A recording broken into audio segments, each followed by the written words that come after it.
Picture a loner boy yearning to make contact with aliens and a popular girl wishing for ghosts to be real, but coincidentally their worlds end up colliding and their wishes come true.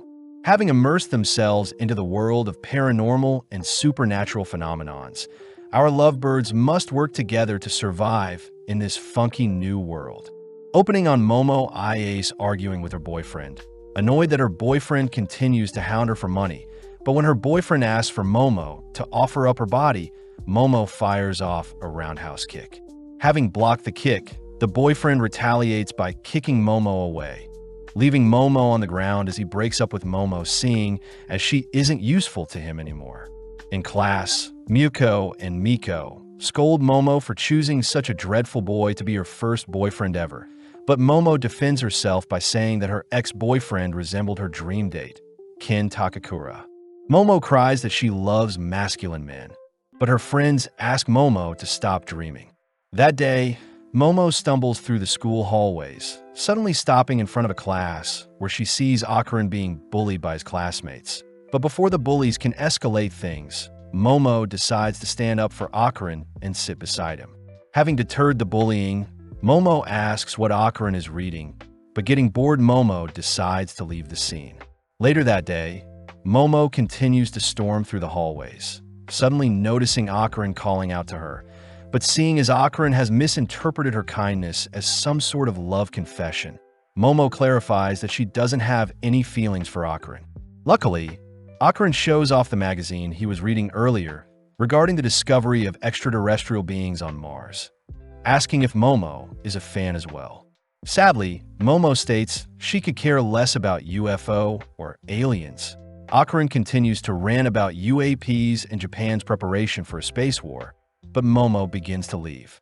When Akaran tries spilling more information on Momo, Momo gets pissed, stating that her recent breakup is souring her mood, crying that Akaran's geekiness is the reason he doesn't have friends, only to fling his magazine aside. As Momo leaves the saddened Akaran, Momo realizes she may have said too much, immediately apologizing as she hands Akaran his magazine back. Momo admits that she does believe in ghosts, but Akaran begins to giggle, stating that ghosts don't exist, causing the two to despise each other. Momo reveals that her grandma is a spirit medium, asking if Akaran has ever seen an exorcism where the victim convulses, but Akaran simply plays it off as the victim having an illness. Momo fires back by demanding to know what proves aliens exist, but as the two continue to bicker, Muko and Miko stumble onto the two, glad to see Momo is getting over her breakup. Momo states that if she can prove ghosts exist, she demands Akaran serve her as a gopher, something that Akaran agrees to, as he states he'll make Momo serve him when he proves aliens exist. That night, Momo heads to the abandoned Nagi General Hospital, having been instructed by Akaran to head to the top floor and call for a UFO to abduct her. Momo is freaked out by the rundown location, wondering what sorts of things these aliens will do to her once abducted. But Momo gets weirded out hearing that Akaran may have been abducted in the past, but his memories seem to have been wiped. As for Akaran, he's seen visiting an abandoned railway tunnel as instructed by Momo, boldly heading over some guardrails as he declares he'll prove ghosts don't exist. With some teasing from Momo, Akaran soldiers on into the dark tunnel, but Akaran gets furious hearing that Momo has never met a ghost before. Momo reminds Akaran that her grandma is a spirit medium and that her grandparents mean a lot to her, seeing as her parents are never around, something that makes Akaran feel sorry for Momo. Momo adds that her family is quite weird, having been forced in her younger years to uphold rituals on her way to school for good luck, but naturally such a thing caused her to be bullied by the kids her age. But worst of all, the boys she liked made fun of her. Momo remembers blaming her grandma for making her feel so outcast, feeling bad that her relationship with her grandma grew distant since then. It's also the reason Momo believes in ghosts so much as she wants to defend her grandma's beliefs. Momo had realized that she hated the fact that the boy she liked didn't believe in ghosts, and in turn her grandma, something that Momo refuses to compromise on, especially since her grandma did so much to raise her. But having said too much, Momo asks why Akaran believes in aliens. Akaran states that he doesn't have any solid reason like Momo to believe in aliens, but having discovered some bloody footprints leading up to him, distracting himself by pointing out how easy it is to speak to Momo over the phone. Slowly getting freaked out, Akarin checks behind him for any ghost. But upon turning back into the tunnel, Akarin stumbles onto the ghost of Granny that morbidly offers to do kinky things to Akarin. Terrified, Akarin sprints back through the tunnel, reporting to Momo that he found a ghost. But as Akarin continues towards the exit of the tunnel, the exit suddenly seems more distant than before. When Akarin turns to check on the ghost Granny, the entire tunnel turns red, hearing from Momo that the Turbo Granny ghost is a creature you should never lose to in a race, seeing as you'll be cursed if you lose. As the Granny sprints after Akarin, it easily catches up to him, forcing Akarin to hang up on Momo, scaring her. Rushing to check on Akarin, Momo instead notices some flashing lights, only to notice 3 businessmen staring at her. With Momo attempting to flee, she's ultimately captured, waking up bound to a chair only to hear the 3 businessmen utter that they are Serpoians from the planet Serpo. Momo is shocked to be speaking to aliens, but gets annoyed seeing as they ripped her clothes off of her, demanding to be set free. The alien Rokuro reveals that their species reproduces by cloning and doesn't house any females, stating that they want to reclaim their former glory by mating with a human, unveiling a mechanized serpent that horrifies Momo. Momo declares that her first time will be reserved for Kin Takakura, but as the aliens hold Momo down, they begin arousing Momo by tampering with her brain waves using psychokinesis. The aliens are impressed that Momo is resisting their arousal, but as the aliens try to force themselves onto Momo, they suddenly hear a ring from Momo's phone. As one of the aliens picks up the call, Turbo Granny can be seen emerging from the phone, immediately dispatching one of the aliens. It's revealed that Akarin had been cursed by Turbo Granny and seems to be struggling with control over his new body. But as Turbo Granny takes back her body, we see the aliens unveiling their true form. Revealed to be disturbing frog-looking monsters, one of the aliens attempt to bind Turbo Granny with their psychokinesis, but Turbo Granny simply speeds up dispatching another alien. When Granny hunts down the third, she is ultimately caught and flung into a nearby wall. But with Akarin able to temporarily gain control of his body, he is annoyed that he never was able to make contact with aliens even when he was a young boy calling out to them. Akarin was bullied due to his beliefs, but having met Momo, Akarin was shocked she was the first to ever believe in him, crying that he won't let anyone hurt her. As Akarin begins accepting Turbo Granny into his body, he slowly begins to morph, but having been slammed into the wall by the alien again, Akarin's transformation is halted. Turning to Momo, the alien declares it'll make their session quick, resuming its telekinesis to arouse Momo. Momo suddenly remembers the moment when she had argued with her grandma. When Momo had told her grandma about the boy she liked bullying her, her grandma had asked Momo to tense her abs and fire off some chi from her head to scare away the bad spirits. But having been reminded of the boys bullying her, Momo had run off blaming her grandma for her bullies. In the present, Momo is in a daze, heeding her grandma's advice, choosing to flex her abs only to surprisingly break free from her chains. Akarin cries that Momo is using psychic powers that even disrupt the alien psychokinesis, but seeing her newborn powers, Momo declares that her grandma was right all along. Sending out a flying kick, Momo is reminded of her ex-boyfriend, officially dispatching the third alien as it's sent flying into its UFO. As the area around her begins to fall apart, Momo searches for Akarin, only to notice Turbo Granny has taken over his body. When Granny tries pouncing on Momo, Momo lets loose her powers to knock Granny out of Akarin, but seeing as Granny is still cursing Akarin, Momo watches Granny vanish, taunting Momo to seek it out in the tunnel if she wants Akarin's curse lifted. At the same time, we see the UFO flying towards the abandoned hospital, ramming through it only to crash land onto the road nearby. With the duo barely surviving the crash, they both acknowledge that aliens and ghosts are real, but Momo is annoyed that she has to continually suppress Akarin's curse with her psychic powers. Seeing as he needs to defeat Turbo Granny, Akarin gives Momo his clothes, apologizing for getting Momo involved as he states he'll deal with Turbo Granny himself. Momo reminds Akarin that he needs her powers to fight Granny, But as Akarin accepts Momo's proposal, he asks Momo to please cover herself up. Getting flustered, all of a sudden, Momo takes the chance to ask for Akarin's full name, coincidentally hearing that Akarin's full name is Kin Takakura as well. With Momo refusing to believe Akarin has such a cool name, we see Akarin's curse slowly taking over again, forcing Momo to suppress it with her psychic powers. Momo states that Akarin will be his nickname moving forward, but as the duo walk back home, the sun begins to rise, meaning they'll have to wait till night to face Turbo Granny, since ghosts only come out at night. Seeing as Akarin needs some clothes, Momo takes him to his granny's place. But Momo warns Akarin that her grandma despises boys, especially her ex. As the two enter the property, Akarin passes by a torii gate that suddenly ignites his body. But seeing no other choice, Momo tosses Akarin into a nearby river with her powers.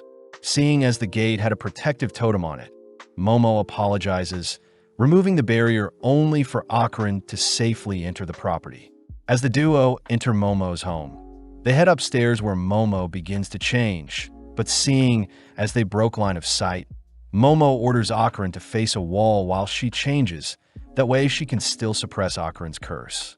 Having changed into a fresh fit, Momo tosses Akarin one of her jackets, but Momo wonders how Turbo Granny cursed Akarin. Realizing something, Akarin checks his pants, realizing that his reproductive organ is missing, something Momo is curious to verify.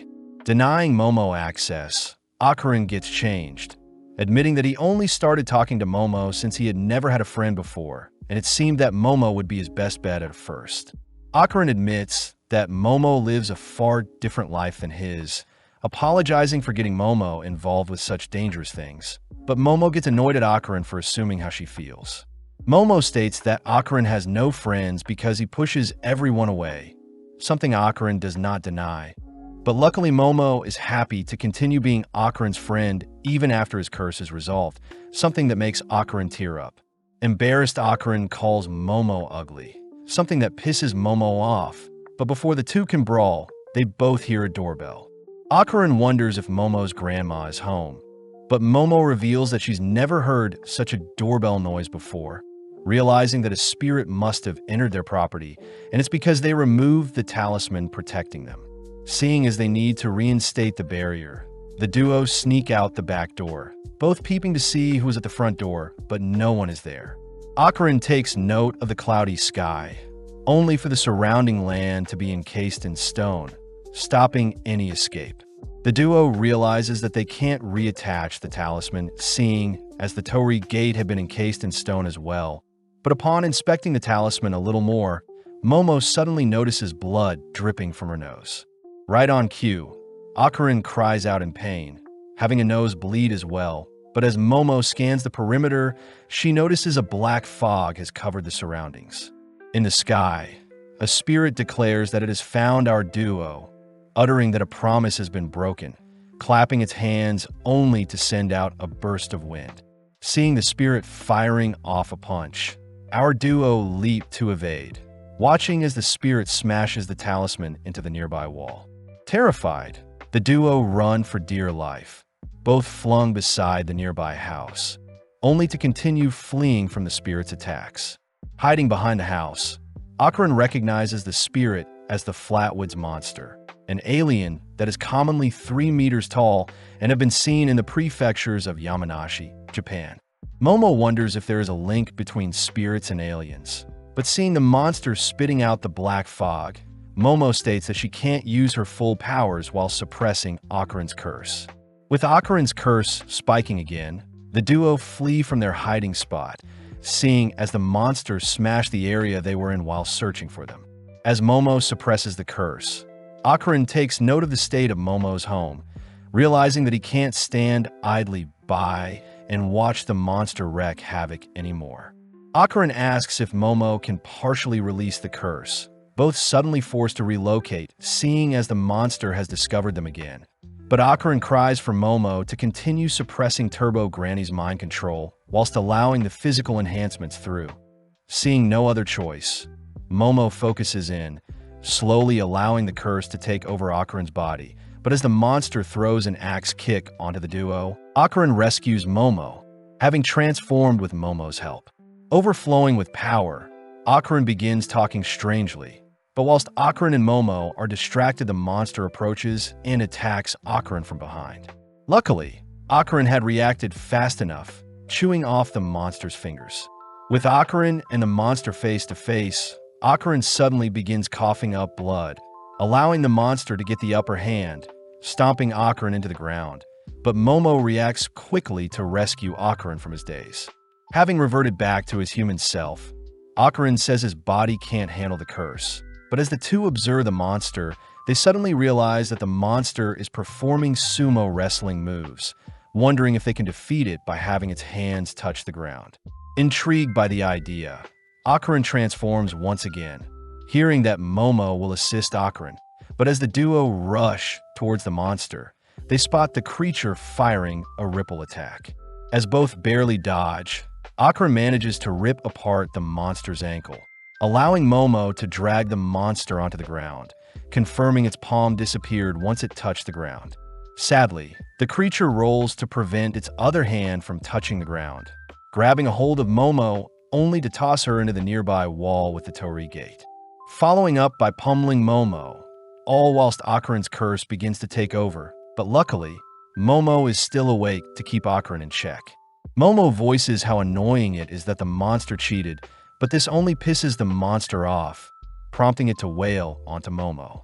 Having endured enough, Momo reveals she had used the monster's punches to carve out the torii gate, swiftly activating her psychic skills to drag Akarin toward her, only for her to reattach the talisman, setting the monster ablaze. Seeing as Akarin is outside the gate with her, they both gasp, seeing as everything is back to normal. But Momo does compliment Akarin's new permed hair. Tired, Momo suddenly collapses from exhaustion, leaving Akarin to begin transforming, seeing as the granny curse is taking over. Elsewhere, we see Santa Doria as a psychic giving a reading to a young male idol Shoma on a television show. But having gotten everything wrong about them, the producers wonder if Doria's is even psychic. Entering a taxi, Doria's is grilled by her taxi driver for being a fake psychic, but suddenly Doria's exits the taxi, ordering the driver to scram.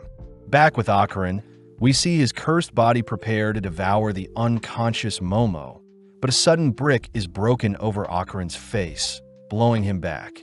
Arriving on the scene, Doria's is revealed to be Momo's grandma, Seiko Ice.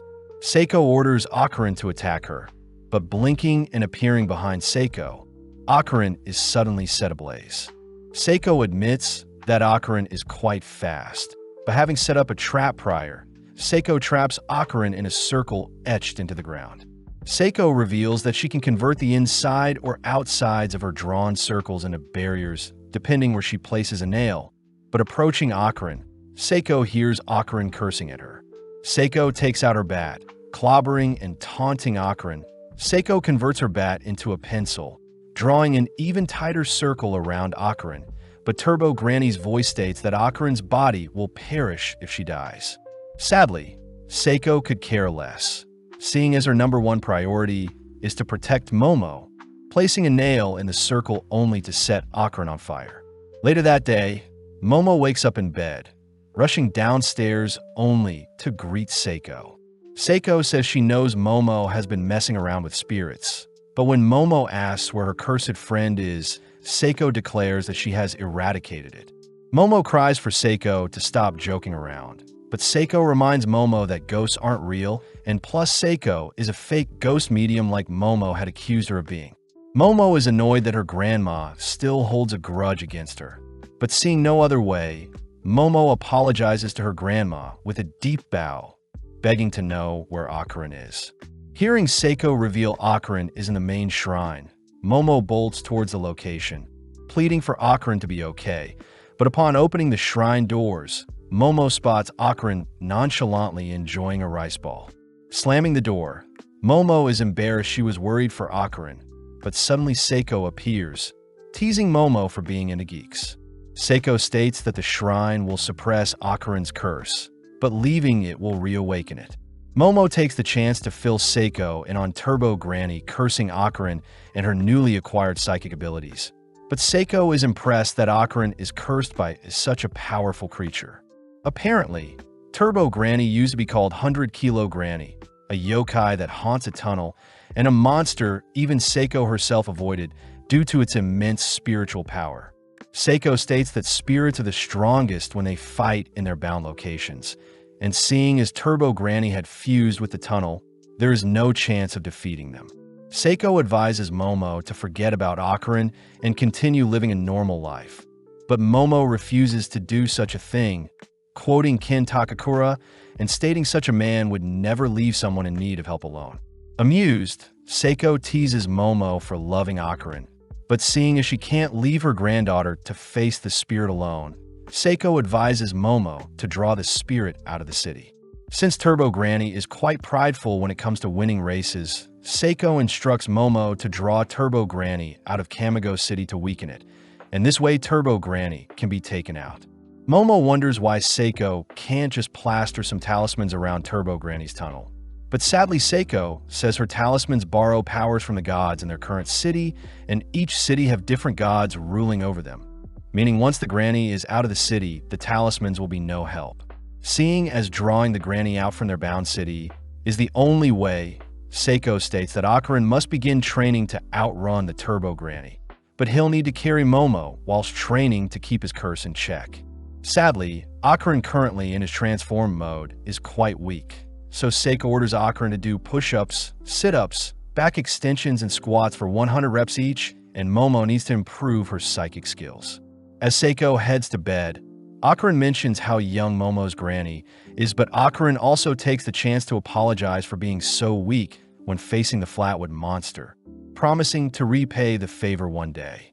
Momo says Akarin is overthinking things, promising to always be there for him, something that flusters Akarin. Later that night, the news reported that all of Seiko's readings on Shoma were actually correct, but Seiko could care less. The next day, Akarin realizes he can't go to the bathroom without Momo watching him to suppress his curse. But Seiko asks Momo to explain how she is suppressing Akarin's curse in the first place. Momo reveals that she is able to sense and capture Akarin's aura with her hands, ultimately shrinking and subduing the curse. This is also true for objects she wants to pick up and move around, but Seiko asks Momo to try envisioning and feeling out the aura with her eyes closed, something that Momo manages to do, even surprised that Akarin's aura is quite cold. Sadly, it doesn't work very well as Momo has to relock onto Akarin, but having had enough, Akarin makes a dash for the bathroom. Momo stops Akarin from entering the front door, chasing Akarin down as she doesn't want a boy using her bathroom. But as the three rush towards a different bathroom, Akarin ends up relieving himself, all whilst Momo watches. Seiko utters that she suspects Momo's powers have most likely been sealed off, asking Momo to train alongside Akarin to further awaken them. But suddenly Turbo Granny's voice fills the surrounding area, as Seiko seems to be frozen in place with a nosebleed. Turbo Granny reveals that it can curse anyone that comes into contact with Akarin, demanding that Momo come see it in the tunnel tonight, or else it'll ensure everyone around Akarin is cursed. Retreating into the shadows, Seiko is seen all right with a bloody nose and ear, but seeing one of her talismans all bloodied, Seiko asks Momo what just happened. That night, Seiko suits our duo in the finest gear to ward off spirits. But as Momo turns to leave, Seiko quickly gives Momo a hug, reminding Momo to live no matter what. As the duo ride off, Seiko prays for them, but funnily enough, our duo have to board a train to conserve energy, drawing the attention of other passengers. With our duo appearing before the cursed tunnel, they both argue who should enter the tunnel first. But stealing their resolve, they both enter the tunnel, declaring they'll draw Turbo Granny out of the city to weaken and defeat it. Shining their light into the dark tunnel, our duo suddenly spot a massive head blocking their path, both preparing to flee, but they realize Turbo Granny has blocked them in from both sides of the tunnel. As the tunnel turns red, Momo quickly retrieves some bats they've brought, flinging them towards the eyes of one of the faces using her powers, but it doesn't faze the monster. Akarin cries for Momo to release his curse, allowing him to swell with power. But as Akarin marches towards one of the heads, he suddenly transforms back to a human. Turbo Granny reveals that she has removed Akarin's curse herself. That way they can't harm Turbo Granny with her own curse. Turbo Granny roars at our duo, preparing to devour them whole. But as Momo remembers her grandma's advice, Momo begins to taunt Turbo Granny, mocking how slow it is in a race. Momo demands to race Turbo Granny, something that surprisingly convinces Turbo Granny to morph back into her singular body, immediately accepting the challenge. Turbo Granny states she can devour our duo anytime, agreeing to count to 10 to allow our duo a head start. But when Turbo Granny tags our duo, their game of tag will be over. Momo says she hates people that break rules, allowing our duo to make their way to the tunnel's exit, but strangely Turbo Granny is counting weirdly, suddenly declaring that 10 minutes is up. In an instant, Momo is dragged into the tunnel and tied up by some hands, prompting Turbo Granny to restart the 10-minute count as it's time for Akarin to flee. Akarin is pissed at Turbo Granny's underhand tactics, demanding that Turbo Granny fight fair. But within a few seconds, Turbo Granny reaches the 10-minute count, reaching out to tag Akarin. Remembering that he had promised to protect Momo, Akarin rushes at Turbo Granny, clamping down on the monster's flesh as he demands the creature free Momo. Turbo Granny is pissed, attempting to rip Akarin off it, but sadly Akarin's sacred clothing is preventing Turbo Granny from harming Akarin. In pain, Turbo Granny chooses to possess Akarin, using his own hands to shred his clothes. But as Turbo Granny heads over to devour Momo, it suddenly senses a presence crushing it. Revealed to have been Momo, who has finally detected Turbo Granny's curse in Akarin, Momo begins to subdue the cursed flame, watching as Turbo Granny rushes to attack Momo. But luckily Momo completely seals Turbo Granny within Akarin. With Akarin completely fine now, Granny cries to be set free, all whilst a strange monster smashes through the tunnel, crying for Turbo Granny to be freed. As the location-bound spirit chases after our duo, Akarin wonders why the spirit is a crab, but Momo says the dead turn into crabs in order to cross a river into the afterlife. As Turbo Granny cries out to the crab, we see Momo ordering Akarin to transform, both barely dodging an attack from the crab. With Momo riding Akarin, Akarin states his body won't be able to hold on for much longer, choosing to leap off the nearby railing, all plummeting down into the town below them. Having used one of his 2 full-throttle moves to soften their fall, the gang notice the area around them turning red, all watching as the crab leaps onto their location. Spotting various faces on the crab's back, Akarin begins to run, realizing that the people around them can't see the crab. But worst of all, Akarin doesn't seem to have the strength to make it out of Shono City before he collapses. Getting an idea, Momo instructs Akarin to head into a nearby Japanese bar, choosing to weave up some stairs to distract the crab, only to position below some pipes. When the crab appears before our duo, Momo tears open some pipes to flood the monster with hot water, something that ends up boiling it. Seeing the boiled crab all stiff, our duo continue to flee the city, reaching the edge of Shono City. But out of nowhere, a horde of undeads rush them. Turbo Granny utters that a cemetery is near the edge of Shono City, and Granny is now using the undeads to hunt down our duo as well. When Momo tries to run alongside Akarin, she suddenly trips, giving the undeads along with the newly healed crab a chance to surround them. Something that makes Momo ask Akarin to use his final full throttle. Seeing no other way, Akarin transforms, suddenly bursting through the horde of undeads attacking them, assisted by Momo, who helps move away some of the undeads with her power. Having used some power lines as an anchor point, our duo managed to run alongside a building to evade the swarm of undeads, suddenly cut off by the massive crab. Luckily, Momo tosses a car at the crab, buying Akarin enough time to scale the monster and use it as a launch pad to reach a nearby crane. Swinging around the crane with Momo's powers, our duo launch themselves towards a nearby moving train. But before they can reach the train, Akarin suddenly reverts back to a human. Desperate, Momo expands her psychic palms to slow down their fall, crying for Akarin to transform once more, giving Akarin the courage to surpass his limits and transform in time to soften their fall. With our duo both fatigued and exhausted, Momo hurries Akron to move, seeing as they're almost out of the city, but realizing that Turbo Granny is no longer sealed inside of Akron. Turbo Granny appears, kicking our duo to the ground. Seeing as Turbo Granny has completely bested them, Momo states she hates people who cheat, something that pisses off Turbo Granny as she merges with her crab body, offering Momo another chance to flee. Turbo Granny offers to count to 20 minutes this time, but Momo says she'll only need 1 second, suddenly using her powers to latch onto the moving train nearby, all whilst dragging the exhausted Akron with her.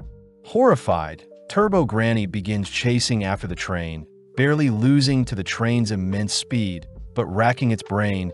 Turbo Granny manages to leap onto the train before it leaves her behind. Although Turbo Granny is in front of them, Momo cries that they've already won, suddenly zooming out only to see Seiko at the edge of Shono City, having plastered her talismans in the adjacent city of Kamigo City in preparation for the monster. As Momo holds off Turbo Granny from advancing, the train passes into the next city, prompting Turbo Granny to suddenly erupt, spewing out the bodies of its past victims. At the next station, Momo confirms that Turbo Granny is indeed defeated, cutting to the next day, where Seiko takes our duo to pray at the tunnel. Apparently, many girls were attacked near Turbo Granny's tunnel, and it may have been the girls' unfair deaths that ultimately drew Turbo Granny to set its nest near the tunnel. But it's still wrong for a spirit like Turbo Granny to attack the living out of vengeance for the girls who unfairly met their fates. Seiko reminds our duo to never disrespect the dead, as it's the bare minimum to coexist with spirits. But Seiko is glad that Momo and Akron made it out in one piece. At home, Seiko and Momo argue over who gets to eat more boiled crab, all whilst Akron sits awkwardly. Seiko takes the chance to check if Akron's reproductive organ has returned, chasing him around the room, all whilst Momo slurps up the crab meat. Seeing as it's getting late, Akron bids Momo and Seiko farewell, but before Akron leaves, Momo says she'll see him tomorrow at school, exciting Akron. The next day, Akron wonders how he should greet Momo, nervously walking by Momo so as to not embarrass himself. But out of nowhere, Momo lightly shoves Akron, having been waiting for him. As the two walk to their classes, Momo wonders why the aliens she met were all guys and what they eat to survive. But as the two depart to their separate classes, Akron is immediately back to being bullied by his classmates. Sitting down, Akron calms himself, seeing as he's finally made a friend who accepts him for who he is. But as we follow Momo, we see she is completely zoned out of class. Miko and Muko fears Momo is still thinking about her ex-boyfriend, but is surprised to see Momo acting strangely. In class, both Akron and Momo yearn to speak to each other, both waiting out their classes only to accidentally pass each other, squeezing through a horde of people. With both Akron and Momo visiting each other's classes, funnily enough, they both barely miss each other, both wondering if the others dislike them. Seeing as their lunch break is almost over, they both reluctantly prepare to head back to class. But having not seen where they were going, they both bump into each other, accidentally touching lips. They both confess that they've been searching for each other, accidentally making the moment awkward as they wonder what they should say next, but out of nowhere, Miku and Muko cry that they just saw our duo kissing. Immediately, the lovebirds defend themselves by insulting each other, ending their argument as they both storm back to class. But Akron chooses to take a pit stop in the bathroom. When Akron goes to relieve himself, he suddenly realizes something is missing, cutting back to Momo, where her classmates all pester her over a new love interest. Out of nowhere, Akron appears, signaling to speak with Momo alone, but still angry about their argument earlier. Momo refuses to leave her seat. As Akron continues to beg, he admits he was wrong to insult Momo earlier, but Momo is still too stubborn to budge. Momo's friends are amazed at Akron's persistence, but seeing Momo's cold demeanor, Akron wonders if Momo truly cares about him, seeing as she refuses to speak to him when she is around her friends. That evening, Akron wanders around the lockers in search of Momo, but having accidentally bumped into Arya Shirtoria, Akron is caught off guard. Arya strangely utters that she knows Akron is a kind person, all whilst Momo stumbles onto Akarin chatting with Arya. As Arya leaves with Tsubame, Arya begins mocking how pathetic Akarin behaved in front of her, something that pisses Momo off. Using her psychic powers, Momo smashes a metal bowl onto Arya, knocking her out. With Tsubame and Anzu checking on Arya, Akarin prepares to help as well, but Momo grabs on Akarin. Momo says they should head home, glaring at Arya as she cries most girls aren't deserving of Akarin's attention. On the way home, Momo apologizes for being so stubborn earlier, admitting that their little kiss got her flustered. Seeing as they've made up, Akarin reveals that although they've defeated Turbo Granny, it seems his balls are still missing. Sitting down with Seiko, Akarin explains the situation, all whilst Momo laughs her head off. Needing to solve the issue, Seiko states they'll be peeping into Akarin's soul, taking out a mirror only to have Akarin plunge his feet into a water bath. With Momo retrieving a doll and a talisman, Seiko begins her ritual, first slapping Akarin with a paper fan only to order for the spirit within Akarin to leave.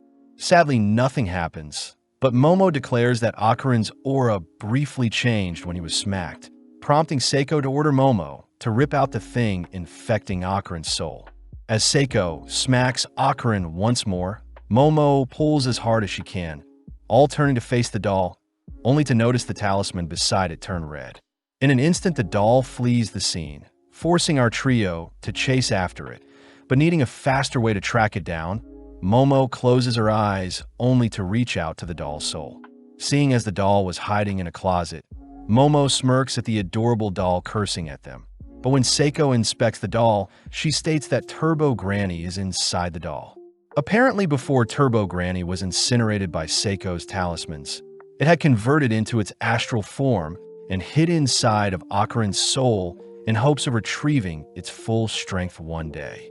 Sadly, Momo states that they have no intentions of allowing Turbo Granny to return to its full strength, but Turbo Granny throws a fit, stating that she'll snap everyone's bones.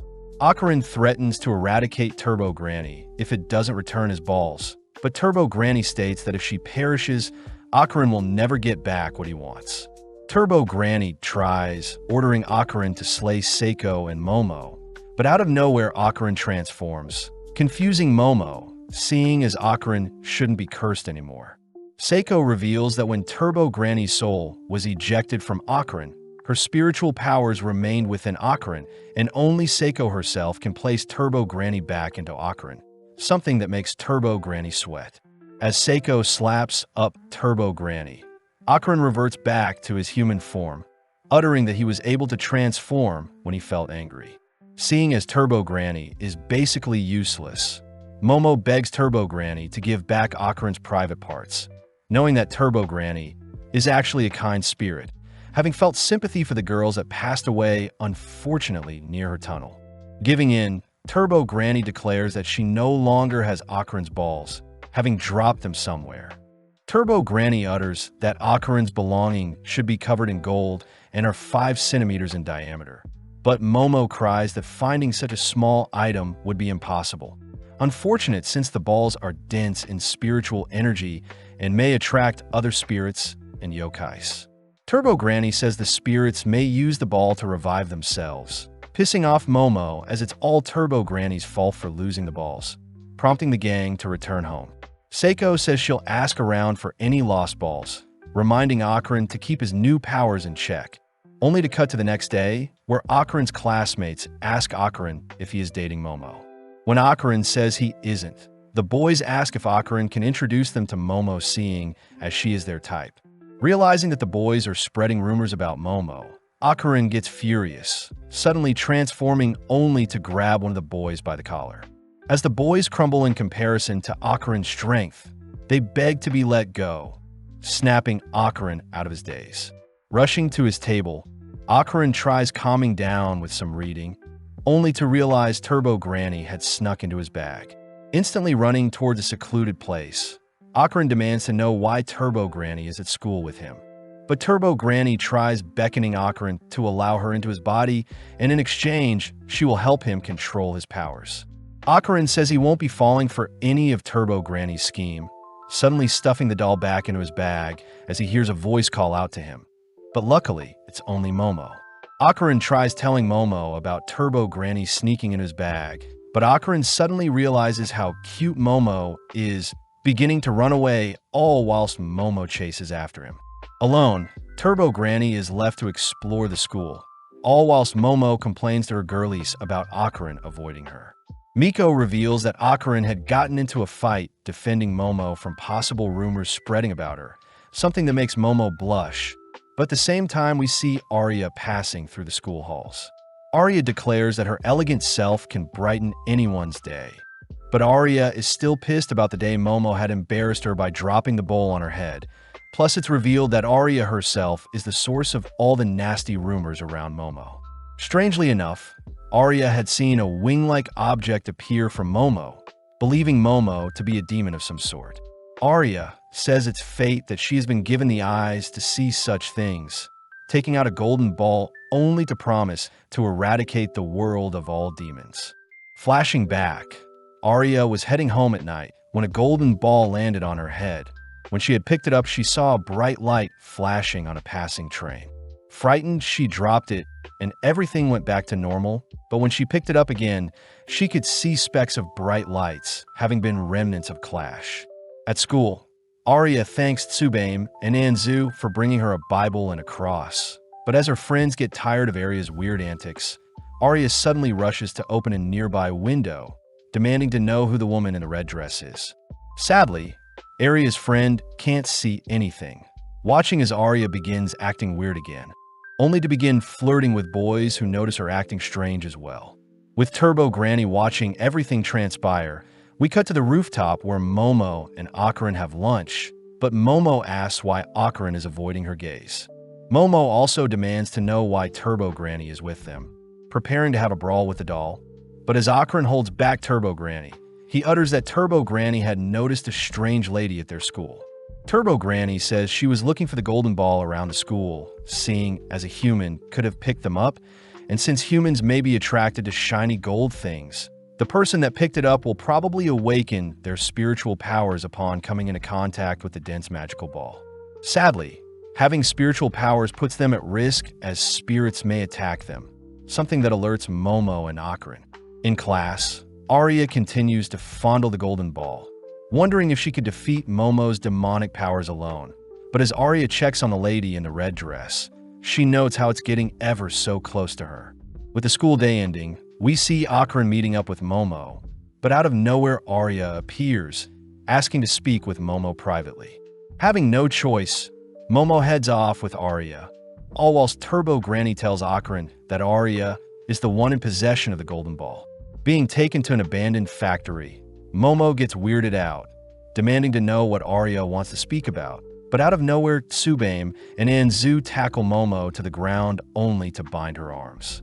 Donning her gear, Arya tries exorcising Momo, believing she is a demon, but her pathetic cross along with her holy prayers do nothing to Momo. Pissed, Momo uses her psychic powers to fling Tsubaim and Anzu aside, only for Arya to try exorcising Momo again, this time rubbing her golden ball on Momo, as she cries for the sacred ball to give her strength. With Momo ordering Arya to hand over Akarin's golden ball, we see Akarin arriving on the scene, seemingly fleeing away from something. At that moment, we see the red-dressed lady tackling Arya, muttering that it's been waiting so long for Arya to finally see her. With Arya suddenly remembering a memory of her as a child, Momo cries for Akarin to help Arya, prompting Akarin to transform, rushing down the spirit. Sadly, the spirit easily evades, taunting Akarin as he dashes towards the red-dressed lady. In mere moments, the spirit outmaneuvers Akarin, grabbing a hold of him only to swallow Akarin whole. Annoyed, Momo grabs hold of Akarin with her powers, but seeing as her hands are bound, Momo is unable to use her full powers and instead receives a devastating kick from the spirit. Swallowing Akarin whole, the spirit says it has waited 10 years to reunite with Arya, reminding Arya that it is her mommy, seeing as Arya had called it mommy in the past. Arya is disgusted by the demons pleading, suddenly all turning towards Momo as she appears from the rubble unharmed, surprised to see Turbo Granny is also unharmed. Turbo Granny takes out a phone she stole, declaring the spirit before them is acrobatic Silky. But as Arya cries she'll eradicate monsters like the tall lady before her, the spirit gets upset, gobbling down Arya whole as well. Infuriated, the tall spirit suddenly erupts, sending her hair towards Momo, only to ensnare her, dragging Momo into the air by her neck. When Momo curses at the spirit, the tall lady simply begins to spin, sending Momo flying through the air only to smash her into the ground. The tall lady gives Momo a chance to redeem herself, asking Momo to call it mommy. But when Momo refuses, the lady swallows up Momo whole. With only Turbo Granny left, Turbo Granny orders the spirit to spit out the kids. But before the spirit can disrespect Turbo Granny, the lady's body is set on fire, having been lit on fire from the inside out when Momo used Arya's cross-shaped lighter along with the spirit's hair as fuel. As the tall lady burns up, it ends up vomiting out our trio, suddenly transforming into a more grotesque monster. Crying, Silky demands to have Arya back, tossing several rails at the gang, but they manage to evade. Rushing through the factory, Akarin says Arya's unconscious body is holding them back, but when Momo says she has an idea, Momo is suddenly pulled away, having been caught in Silky's web-like trap. With Momo tossed aside and incapacitated, Silky locks onto Akarin, forcing him to continue through the factory, making use of his transformed body to lure Silky away from Momo. As Akarin prioritizes Arya's safety, he evades the tall lady's hair with some aerial maneuvers, but suddenly is struck down, forced to tank a kick from the spirit. Seeing Arya laying before it, Silky says she can be together with Arya if it consumes her, but as the monster reaches towards the unconscious girl, the monster suddenly halts in its place. Momo appears, stating that the hair Silky had sprung across the factory ended up tying around too many things and has bound Silky in place, but refusing to give up, Silky kicks down a nearby pillar to free up some space. Seeing an opening, Momo rushes to restrain Silky's legs with her powers, all whilst asking Akarin to slay the monster with his full throttle. Akarin cries that he doesn't know how to do such a thing, as his past full throttles was out of desperation. But as Silky rips out her own hair to set herself free, it blows away Momo's psychic hands, flinging its hair towards Momo. In an instant, Akarin transforms to protect Momo, spearheading a tackle that ends up blowing a hole through the factory along with Silky. But although Momo is amazed, Turbo Granny scolds Akarin for his pathetic use of his power.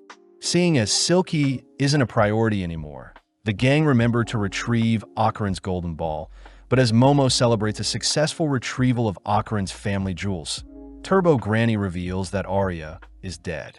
Horrified, our duo confirm that Arya doesn't have a pulse, learning that any human swallowed by a spirit would perish, and it's actually lucky that Akarin and Momo themselves didn't pass away as well. Desperate, Momo tries resuscitating Arya's heart with her powers, all whilst Akarin gives Arya mouth-to-mouth. But when Turbo Granny tries calling the ambulance, they all notice Silky crying out to Arya.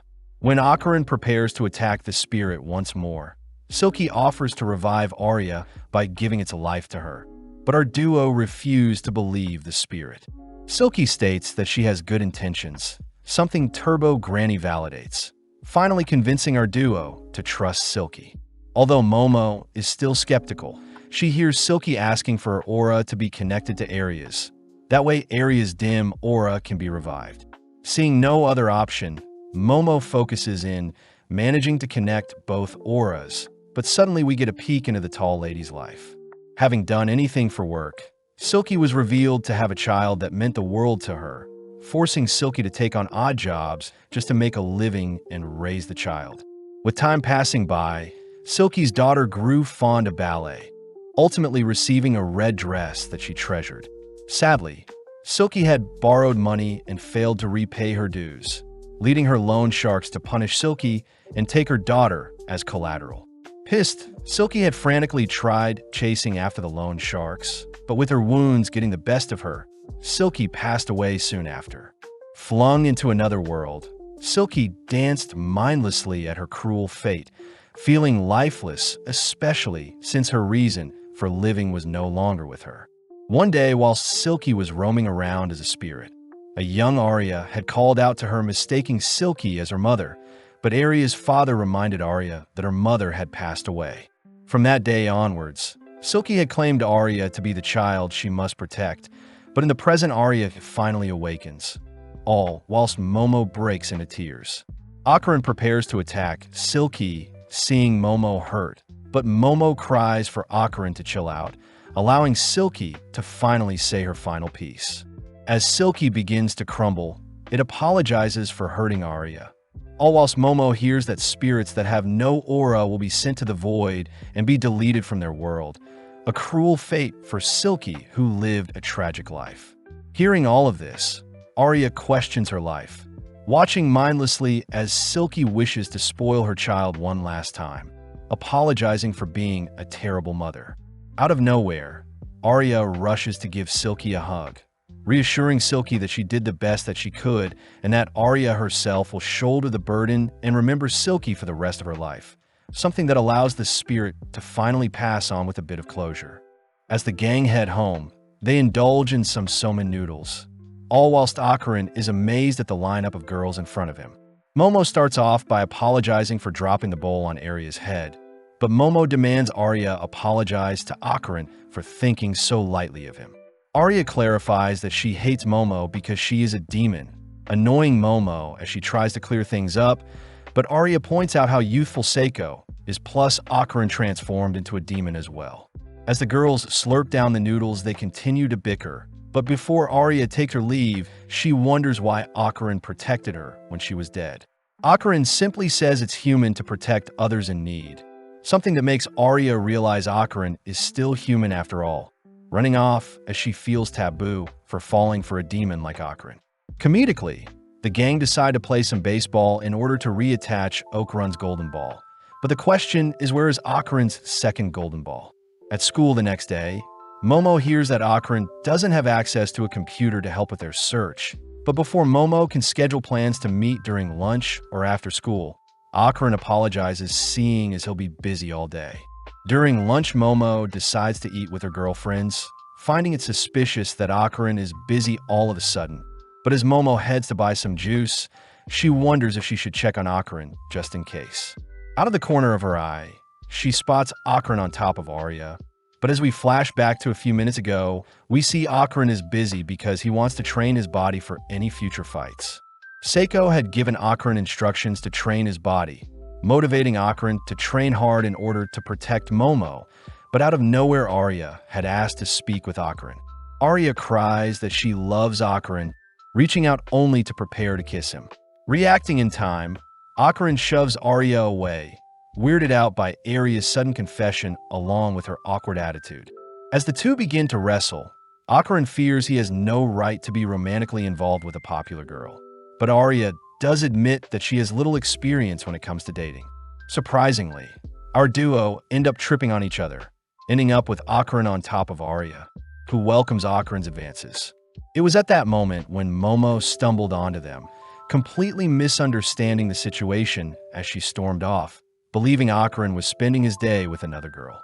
With Ocaran left alone, Momo is seen depressed in her science class, completely bored whilst learning about a mantis shrimp's powerful punch. As for Ocaran, he admits to being selfish for hiding his workout sessions, and as a result, he says he'll earn Momo's trust by getting stronger. But out of nowhere, Ocaran's classmates disappear, all whilst water floods the floors. Heading outside, Ocaran sees Arya is still with him, both freaked out by the blacked-out windows. At the same time, Momo is seen alone as well, annoyed by the rising water levels on the ground. But Momo is more worried about Ocaran and his safety. Suddenly sensing something approaching, Momo hides, only to see a strange dinosaur roaming the hallways. When Momo tries to reposition herself to get a better look at the creature, she accidentally creates a ripple in the water she's standing in, signaling to the dinosaur her position. Locking on a Momo's position, the creature releases a beam breath attack, instantly shredding the area around it only to leave once the area has been decimated. Luckily, Momo is unharmed, having ducked below the beam. But cutting back to Ocaran, he reveals that he had experienced something similar before, having been caged in by stone walls, and the only way to escape is to defeat the boss. Arya is surprised to hear that aliens exist, but out of nowhere, a strange mantis shrimp monster appears before them, suddenly rushing our duo as it cries out for Chiquitita. Evading the mantis shrimp's attack, Akaran had transformed to save Arya. But as Akaran prepares to brawl with the mantis shrimp, he is suddenly pressed into the ground by some Serpoians using their telekinesis. Arya tries, ordering the aliens to vanish, but with the wave of their hands, the Serpoians knock Arya back, revealing that it was them who created the black veil over the school to only allow those with high spiritual power through. The Serpoians reveal that they are after Akaran's powers, and they want to experiment on Akaran to harness his curse, forcing Akaran to give in as the Serpoian's psychic powers are seemingly preventing Akaran from transforming. As the aliens raise Akaran into the air, ready to experiment on him, some strange hair suddenly wrap around the aliens, followed by a torrential gust of wind revealed to be Arya transformed, having taken on Silky's ballet fighting style. Having knocked down 2 of the 3 Serpoians, Arya quickly covers her eyes, seeing as Akaran is basically naked, but Arya turns around realizing a single Serpoian and the mantis shrimp are working together. As the shrimp attacks Arya, Arya chooses to ignore the shrimp, running along the wall only to target the lone Serpoian, but Arya is caught off guard when she is blown back by the alien's telekinesis. The shrimp is annoyed to have been caught in the crossfire, but as Arya makes note of the alien's powers, she continues to dance around the shrimp's advances. As Akaran searches the classrooms for spare clothes, he gets blown back by the shrimp's attack, impressing Arya, but when the Serpoian launches another telekinetic blast, Arya simply hides behind the shrimp to evade. Arya wonders if the shrimp is in love with her, taunting the creature whilst avoiding its attacks, but retaliating, Arya fires off a roundhouse kick only to catch the creature with a direct uppercut kick, pinning the monster into the ceiling. When Arya turns to face the lone Serpoian, she is suddenly flung into the nearby wall, having underestimated the alien's powers, but having bought enough time. The Serpoians all reveal their true forms, all whilst the mantis shrimp seems to have fully recovered. Arya tries cursing at the aliens, but is blown through a wall when struck by the shrimp's punch. But as Arya writhes in pain, Akaran suddenly calls out to them. Akaran covers up his private parts, slowly waddling over to Arya's position only to transform whilst naked.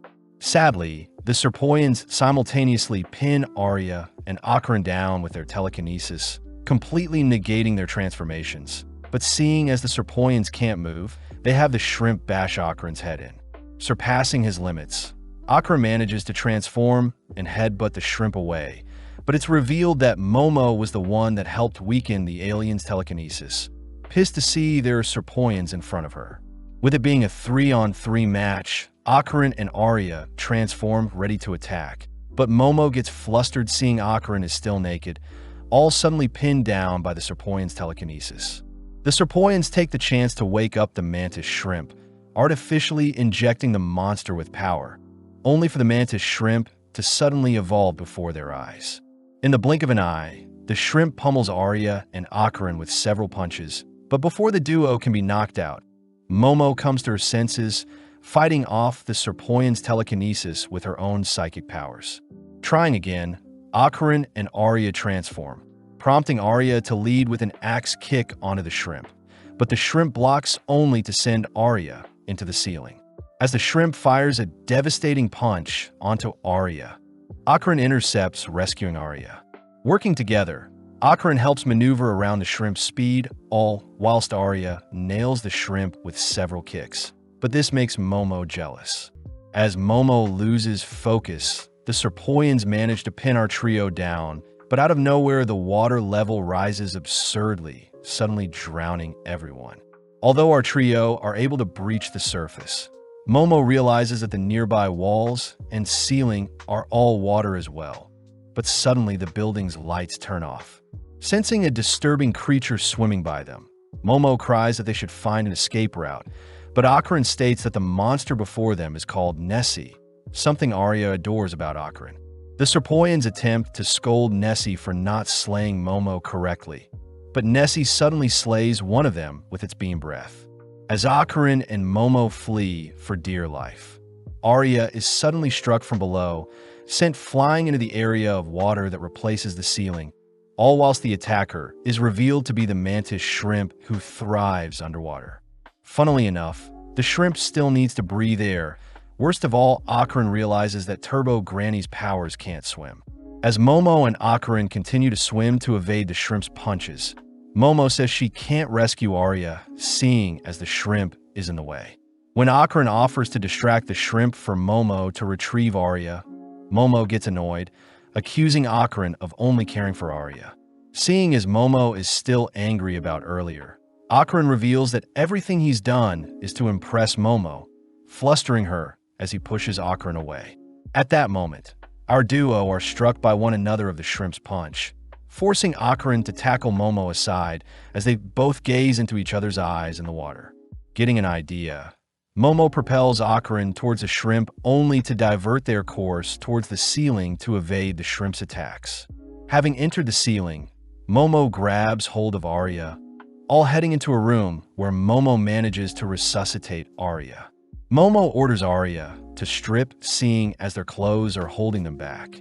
But as we follow the mantis shrimp and the serpoians, they seem to be fleeing from Nessie, who seems to be slaying everything in its path, forcing the serpoians to prepare to merge with the others.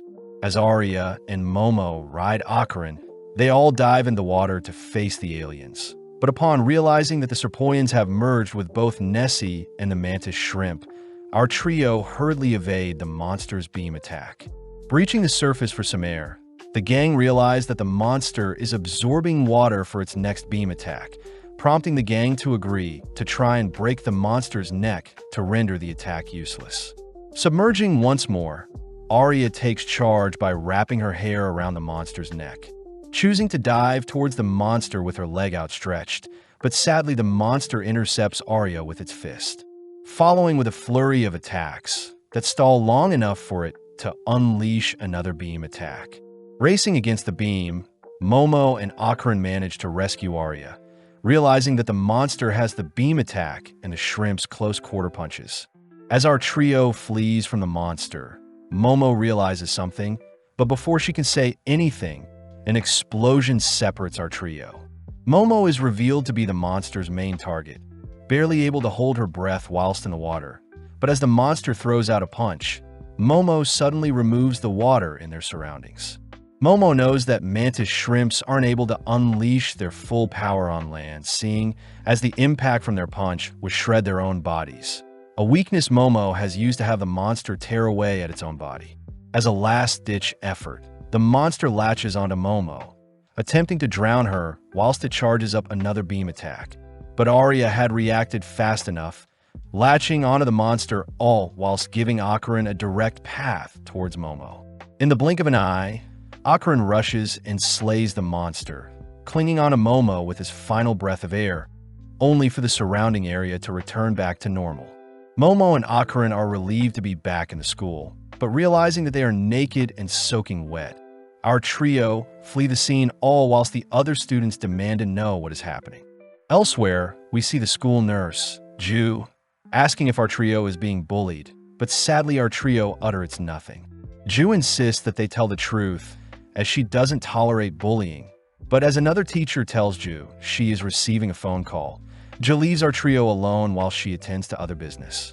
Both Momo and Arya begin to break down, seeing as their public image is ruined, but Akarin wonders why the aliens were after Turbo Granny's power. Momo asks how Arya was able to use Acro Silky's powers, reasoning that since the tall lady revived Arya, it would make sense she now shares the tall lady's powers. But Akarin states that Arya herself may also be a target, seeing as she has powers. Momo finds it strange that the aliens want Turbo Granny's yokai powers, but Akarin utters that it must be because the demons and aliens of Earth are fighting against the aliens invading their world. This also explains the reason for aliens needing to experiment on spiritual humans. But regardless, the girls continue to cry that everyone has seen them naked, all agreeing to blame the mess on Momo, who asked everyone to strip. Right on cue, Arya's friends enter the room to retrieve Arya, blaming the mess on Momo, but Momo could care less. Now alone, Momo demands the reason why Akaran was on top of Arya. But as Akaran mutters that he was secretly trying to get stronger to impress Momo, Momo can't help but admire Akaran. Hearing that Akaran was getting stronger for her sake, Momo begins to tease Akaran. But before Akaran can leave, our lovebirds exchange some flirty glances. Out of nowhere, Miko and Yuko appear asking to know why Momo was naked on Akaran. But when Momo tries explaining things, the girls only get more confused. Getting to the bottom of things, Miko deduces that there is a love triangle between Arya, Akaran, and Momo, and Akaran seems to be the one the girls are fighting over. In class, Arya's classmates offer to help Arya with any trouble she is facing, something Arya smirks about seeing as her popularity hasn't diminished whatsoever. But suddenly Arya's classmates blame Momo for embarrassing Arya. Hearing her classmates scheming horrible things to further punish Momo, Arya admits to being the one that spread the heinous rumors about Momo to begin with, refusing to tolerate any further harassment of Momo. As Arya marches through the school halls, she sits alone wondering why she stood up for her sworn enemy. But out of nowhere, Momo appears checking in on her. Momo asks how Arya is doing, but Arya tries putting up a wall between them, demanding that Momo leave her alone. Momo deduces that Arya didn't add any more fuel to her already bad image. But before Arya can say another word, the girls notice the mantis shrimp is still alive, both preparing to engage the creature. Surprisingly, the monster suddenly collapses, crying out to its baby, Chiquititia. Waking up, the shrimp realizes it's been patched up, but Seiko and our trio confront the monster, wondering if the shrimp is an alien or a Japanese kappa. As the shrimp takes a battle stance, it realizes it has been served some curry, immediately kneeling down as it cries tears of gratitude to have been served a loving meal. With the gang buying some sushi, they all start fighting over who gets what, all pairing up with Turbo Granny brawling with Akaran, Seiko taking on the shrimp, Momo and Arya arguing with each other. Finishing up the meal, the shrimp reveals that his son is very ill, and if his son doesn't receive blood every day, he'll pass away just like the shrimp's wife did. The shrimp's manner of speech is quite ambiguous, but the gang hear that the shrimp's homeland is war-torn, so he had to leave to a foreign land to earn some extra currency. The shrimp begins blaming himself for his son's condition, and worst of all, there is nothing he can do about it, suddenly shedding some tears. Akaran asks what he can do to help, wondering if he can hand over his private parts to help the shrimp get paid, and then the gang can simply attack and retrieve his private parts once the shrimp's family is taken care of. Momo refuses to allow Akaran to be put in danger, but Arya sides with Akaran's selfless offer, prompting both girls to begin arguing. The shrimp says he must get a proper job and not inconvenience our trio further, promising to never harm our trio, but before the mantis shrimp can leave, Seiko says the shrimp's blood stinks. With Seiko sniffing at the bandages wrapping the shrimp, Seiko takes out some milk, asking the shrimp to taste it. But surprisingly, the shrimp utters that the milk is equivalent to the blood that runs through their body. Seiko reveals that the mantis shrimp's blood is similar to cow's milk. And seeing as the shrimp's issue can be resolved with milk, Seiko says she'll give the shrimp a cow to give it an infinite source of blood for his sick child. As the shrimp beams up a cow, he promises to repay the favor in the future, instantly disappearing from the skies. Back inside, our trio begs Seiko to buy them new school uniforms, but Seiko refuses. Momo says they are out of money and must resort to begging, but Akaran points out it is the third time Seiko had bought them a replacement uniform. Seiko orders Momo to do an impersonation of Hiroshi Abe the comedian if she wants her uniform, forced to keep up the act as she answers the doorbell. But Momo suddenly greets Jean and Juji, Momo's childhood friend and first love. Akaran is quite intimidated by Jin's handsome figure, but out of nowhere Jean bursts out laughing, weirding everyone out with his sporadic behavior. As Seiko shows Jean to his room, Seiko reveals that Jean will be living with Momo from today forth. But Momo refuses to live with a boy, all whilst Arya accuses Momo of gathering demonic allies. Seeing as it's getting late, Arya heads home, leaving Akaran to bid farewell as well. But before he leaves, he shyly wishes to see Momo tomorrow at school, something that pleases Momo. Back in the house, Jean scoffs down Seiko's cooking, all while Seiko tells Momo that Jean is living with them since Jin's parents have been hospitalized. As Jean and Momo wash the dishes, Jean takes the chance to apologize for making fun of Momo when they were younger, telling Momo he can see ghosts now. Momo asks if Jean had come into contact with any golden balls, but Jean denies such a thing, telling Momo that after they went their separate ways in middle school, Jean and his family wound up moving out into a house surrounded by a forest. Immediately, Jean felt something was strange with his new home, and when Jean told his family, they laughed it off, leading to one fateful night when the entity haunting him showed itself to Jean. Ever since then, his parents' health had gotten worse, leading Jean to rally together 5 exorcists that could solve his issue, but sadly 3 of the 5 had taken their own lives soon after facing the entity. As a last resort, Jean is asked if Seiko could help him, something Momo reasons was the right thing to do. Jean once again deeply apologizes for making fun of Momo when they were younger, but suddenly Seiko reminds the pair that her powers only work in Kamigo City, meaning Momo herself will have to deal with the issue, and Seiko suspects the golden ball must be behind this somehow. At school the next day, Jean celebrates seeing as he's transferred schools, immediately captivating the girls in his class. Although Jean's parents are hospitalized, it doesn't stop Jean from asking for a girl's phone number, even dancing through the class as he's seated next to Momo and her friends.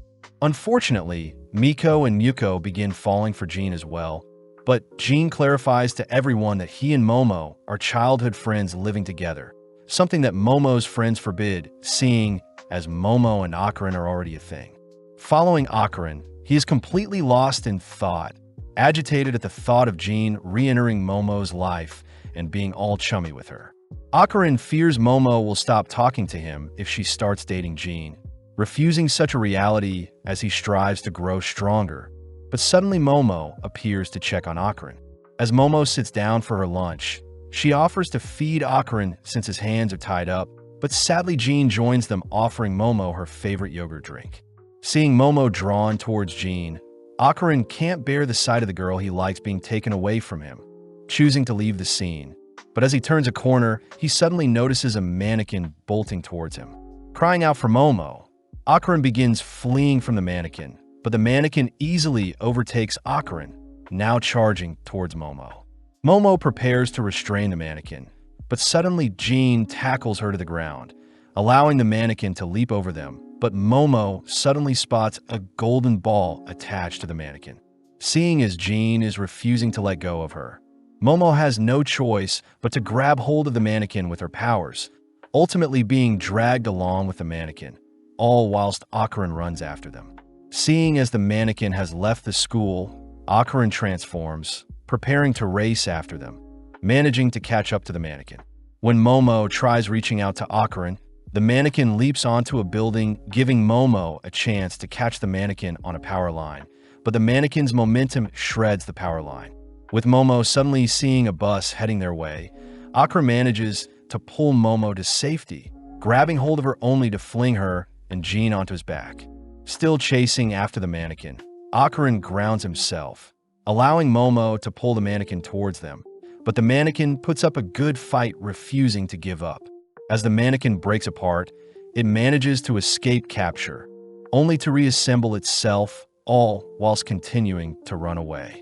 Having lost sight of the mannequin, Akarin reverts back to his human form, all watching as Momo smacks her hands together, managing to guide our trio toward the junkyard. Sneaking inside, the gang spot the mannequin sprawled out on the ground, leading Momo to reveal she had retrieved the mannequin's heart when it split apart, and she had been punching the heart to locate the mannequin's screams. Momo demands to have Akarin's golden ball back in exchange for the mannequin's heart, but suddenly a voice calls to Teru, the mannequin before them. Freaking out, Teru rushes onto the pile of junk nearby, searching around for the voice only to unearth another mannequin he calls Hannah. Teru cries that he'll do anything to be together with Hannah, something that resonates with Akarin, as he hears Teru confessing his deepest desires to spend the rest of his life with her. Returning home, our trio begged to have Hannah stay at Seiko's home, and as for Teru, he promises to not act up as long as Hannah is safe. Momo also mentions how the gold ball she saw on Teru was simply a Christmas ornament. But as Momo prepares to set the table for dinner, Akron can't help but get jealous seeing how flirty Jean is to Momo. Remembering how Teru spilled his heart out to Hannah, Akron cries he won't lose Momo to Jean, but Seiko orders the boys to keep it down. Seiko reminds Momo that she'll be heading to Jin's house this weekend, leading Momo to reveal that Jean needs his house exorcised and is the reason he is here in the first place. With Akron agreeing to come along, we cut to the school where we see some school kids planning on messing with a Ouija board, but out of nowhere, Teru sprints past them, leaping through a window. Wanting to see Hannah, Teru boards a train, but as he dreams of visiting his loved one, he is accidentally run over by a truck. Following Momo, she is seen waiting outside with Hannah for Teru's arrival. But as time passes by, Momo falls asleep outside beside Hannah. As the sun begins to rise, Teru finally arrives, apologizing for visiting so late. But at the same time, we see Jean on edge, unable to sleep due to the mysterious entity haunting him. With the big day arriving, our trio board a train, passing time by playing Old Maid, but Akron seems to be losing constantly. Jean tries cheering Akron up with some snacks, but Akron simply gets more depressed seeing Momo and Jean reminisce about their childhood, making Akron feel pathetic as he sees his own jealous reflection in the window. Akron tries distracting himself by uttering that he needs to retrieve his golden ball no matter what, but seeing as Jean and Momo are non-stop chatting, Akron interrupts in by educating the two on the Tsukinoko. Coincidentally, Jean utters that his village as a legend revolving around the Tsukinoko shrine, where the villagers worshipped a great serpent for 200 years. Seeing as Jean has stolen his spotlight, Akron tries bringing up the other myths to intrigue Momo. But accidentally, Akron starts to hit off with Jean as he is the second person to take a liking to the paranormal, just like Momo. Jean asks if he can be friends with Akron. Akron says he doesn't deserve any friends since he is quite awkward. But as the trio leave the train, they enter a hot spring district where Jin's father works. Seeing as his father researches volcanoes in a nearby college, Jin's family had to move out to the hot spring town, and rumor has it that the nearby volcano erupted 200 years ago.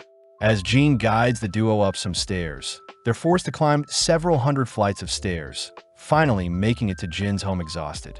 At first glance, Momo can't detect any abnormal spirits nearby. But as the trio enter the home, we see the villagers of the hot spring town spying on them with their maniacal grins. Looking around the house, neither Momo nor Akron find anything off about Jin's home, beginning to doubt Jin's story about strange occurrences in his home. But Momo does mention how the ghost could be hiding at the moment. Momo suspects the enemy has a weak spiritual presence, meaning it'll be easy to defeat them, exciting Jean. Jean rushes off to fetch some refreshments for our duo, all whilst Momo decides to visit the hot springs, promising to return by sundown.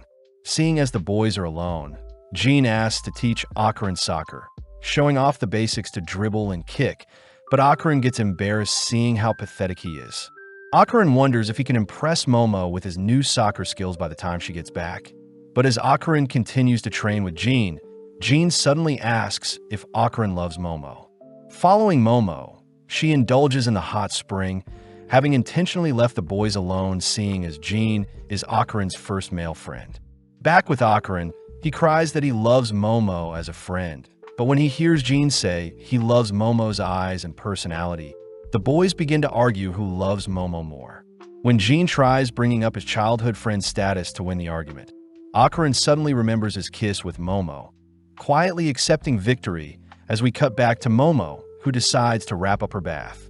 Momo says it's unfortunate that the hot spring is walled off, wanted to see the scenery whilst bathing, but out of nowhere, Julian Kitu, Jamanuel Kido, Juichi Kyo, Jihiko Kitu, and Jujina Kido all enter the mixed-gender hot spring, ready to join Momo.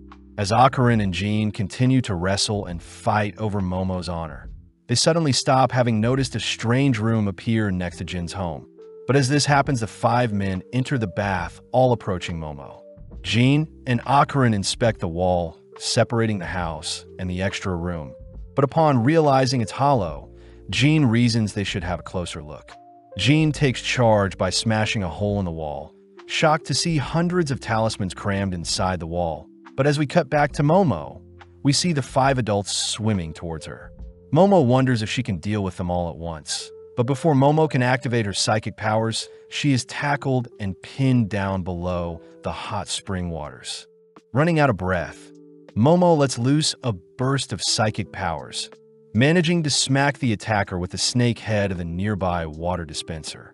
Within a few seconds, the hot springs dispenser begins to overflow, distracting the men long enough for Momo to leave the bath, all whilst the surrounding infrastructure of the hot spring begins falling on the men. Before Momo can flee the scene, one of the men manages to catch up to her, but luckily the remaining walls of the hot spring perfectly collapse on the man, revealing a gorgeous view of the hot spring village.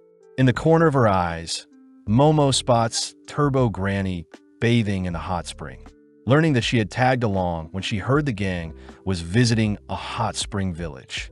Momo fears that she'll have to pay for the damages, quickly hiding to change in her clothes, all while several Chamber of Commerce workers enter the hot spring, accusing the creepy men of destroying everything. Momo hears that the men who attacked her are from the Keto family, watching as the creepy men are hunted by the commerce workers. Plus, Momo suspects that Turbo Granny had helped her earlier. As the duo head home, Momo asks what Turbo Granny thinks about Jin's home, but Turbo Granny doesn't like the vibe of the home, declaring that it soaked up too much blood. Back with the boys, they wonder if they should enter the strange room, but Akron reasons they should wait for Momo to return. Upon hearing someone at the door, Akron rushes to answer, only to spot Naki, Juriko, Juju, Junko, and Jitimu strangely staring at them. Funnily enough, Jean invites them in for snacks, all gossiping how the town is run by them, and those who don't listen need to be punished. Naki orders Jean to eat some snacks with them, reminding Jean that he doesn't pay rent, so he should listen to her, especially since Jin's parents are so weak. Akron hears that Jin's home is a rental, and seeing as his parents are hospitalized, the kiddo ladies have been allowing him to stay for free. Jean asks Akron to not mention the hole in the wall, and when Naki demands to know why Jean left all of a sudden, Jean cries that he was simply visiting Akron, his new friend, and now he's returned to show Akron his home. Naki asks if Jean is still trying to hire spirit mediums, something that pisses off the other ladies. But Jean says a shy boy like Akron could never be a spirit medium. Taking out a shotgun, Naki reminds Jean that she has a license to hunt, recounting a time when she accidentally shot someone, but Jean says Naki shouldn't joke about such things. Right on cue, Officer Tsuru appears, strangely flinching when Naki glares at him. Following Tsuru are the 5 creepy men from earlier, now all dressed up, revealing that it was thanks to Tsuru that they weren't punished after being captured. As the men join the ladies, we see Juichi asking what Jin's been up to, demanding that Jean tell him the truth. Jean reassures Juichi that he was picking up a friend for a home visit, but Juichi suddenly locks onto Akron, asking Akron what Jin's favorite soccer team is. Juichi says a friend of Jean would surely know, and with the situation tense, Akron says it's Saint-Germain, successfully clearing himself of all suspicion. Jean is surprised Akron knew the answer, but Akron says the poster he put up to hide the hole has the answer. When the ladies ask when Jin's lady friend is coming back, Jean tries playing dumb, but Naki says she knows Jean is lying. Cutting over to Momo, she is seen visiting a Tsukinoko shrine, but is caught off guard seeing a strange man balancing on his head. Spotting Momo, Manjiro apologizes for the awkward sight, inviting her to see the shrine. Upon entering, Momo is disappointed to see the dried-out remains of a snake, especially since there were tales of a mythical snake guarding the village. The legend says that the snake lived in the nearby volcano and caused it to erupt everything it got hungry. So the villagers had offered up a child every year for the past 200 years to quell the snake's hunger. And in exchange, the volcano remained dormant, and the village was allowed to enjoy the hot springs. Manjiro says nowadays, erecting a shrine to pray to the snake is enough. And Tsukinoko was a name given to the snake to attract more tourists. But Manjiro does mention how people in the past would continue to uphold the sacrifices in fear of the volcano erupting again. As Momo heads back to Jin's home, she excitedly calls out to the boys, but is horrified to see Akarin and Jean have been knocked out, all whilst Naki declares that their last offering has arrived. As the men attack Momo, she starts off by firing off a kick, knocking out one of the men, only to knee another with the help of her psychic abilities. Sadly, Momo is pushed into a devastating punch, barely able to block it with a barrier, quickly recovering and knocking down another by tossing a table at them. Caught off guard, Momo is restrained from behind, receiving a brutal head, but that blurs her vision. Luckily, Turbo Granny scares off the man, causing him to bump his head, but Momo is more curious who these people are. Momo demands that everyone leave this house, but out of nowhere, Naki leaps towards Momo with a flying kick, blowing her back. As Naki chases after Momo with some insane movement, she is able to maneuver around the flying obstacles Momo sends her way, only to appear in front of Momo, comboing her with various strikes. To top things off, Naki smashes Momo through the talisman-filled room, wondering how Momo can use psychic abilities. Momo is weirded out by the strange room, piquing Naki's attention to see a talking cat with Momo, all whilst revealing that the Kiddu family has been protecting the village for generations. Momo demands that the strange people leave Jin's home, but Naki declares it's thanks to the Kiddu family that their village hasn't been burnt to a crisp, and this is because they've been upholding the tradition of sacrifices to the serpent god.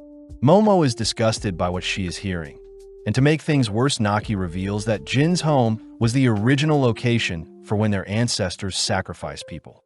Naki says it's perfect that they have 3 offerings, prompting the room to strangely begin to morph as it begins swallowing Momo whole, mimicking sand to absorb Momo.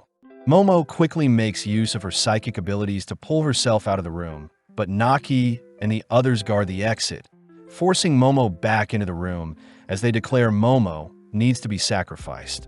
Trapped and seeing no way out, Momo cries for Turbo Granny to do something. But luckily, Jean and Akarin have awoken, managing to pin down Naki and several others with a couch. When Akarin calls out to Momo, Momo tries reaching out to Akarin, but out of nowhere the room collapses, sending everyone tumbling into the abyss below. Barely surviving the fall, the gang wonder how they'll escape. Plus, they're confused at the various houses in the pit with them. Hearing Jean calling for help, Momo quickly uses her powers to reach out to Jean before he falls. But having missed her timing, Jean helplessly slips and falls. Strangely, Jean falls onto something that softens his fall, awakening the horrifying Serpent Lord. Immediately, Naki and the Kiddu family get into formation to greet the serpent, offering up our trio as sacrifices, but Turbo Granny points out how the serpent is a Karagari. Akarin remembers a Karagari to be a Mongolian deathworm, a giant man-eating earthworm that lives in the Gobi Desert. And this was the creature the Kiddus have been worshipping for the past 200 years. Momo warns the Kiddus to not agitate the giant worm, but ignoring the kids' pleads, the worm ultimately attacks the Kiddus. Realizing they don't stand a chance against such a creature, our trio decide to hide in a building for now. But as they enter a house, Jean suddenly spots Momo and Akarin writhing in pain. At that moment, Akarin begins to transform, unable to hold back his instincts as he crawls towards Jean. With Akarin all over him, Jean uses all his strength to wrestle Akarin off him, even tanking a slap as he watches Akarin continue to cry out in pain. Throwing Akarin around, Jean manages to stop Akarin from hurting himself, suddenly spotting the ground below him begin to rumble. Picking up Momo and Akarin, Jean manages to move them aside as the worm launches through the house, giving Jean an idea as he sees the worm is reacting to the vibrations in the house and not their voices.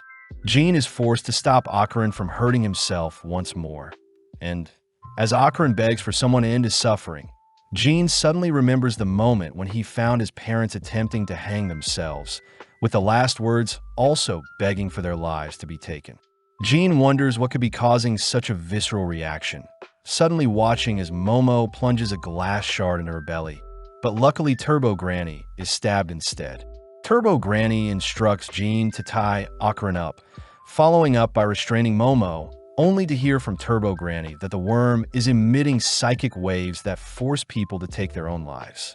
Jean wonders why he isn't being affected, but before Turbo Granny can explain, Momo tries filing glass shards at herself, forcing Jean to leap in the way of the projectiles. Flung into another room, Jean helplessly glances up at the worm, staring off into the eye of the storm. Jean notices Momo trying to injure herself once more, stealing his resolve as he reacts fast enough to tank the glass shard, only to hoist everyone onto his shoulders. As Jean rushes through the home, he evades the worm's advances, all whilst descending through the house. Making it out of the house and onto some footing, Jean accidentally trips down some stairs, pissed at himself for being so weak. Seeing Akarin and Momo prepare to jump, Jean rushes to secure them, only to notice the worm towering over them. As the worm creeps ever so close to Jean, a strange entity makes their presence known, suddenly appearing before the worm. Seeing this strangely slouched entity, Jean says he recognizes it, surprised to see that Akarin and Momo are back to their senses.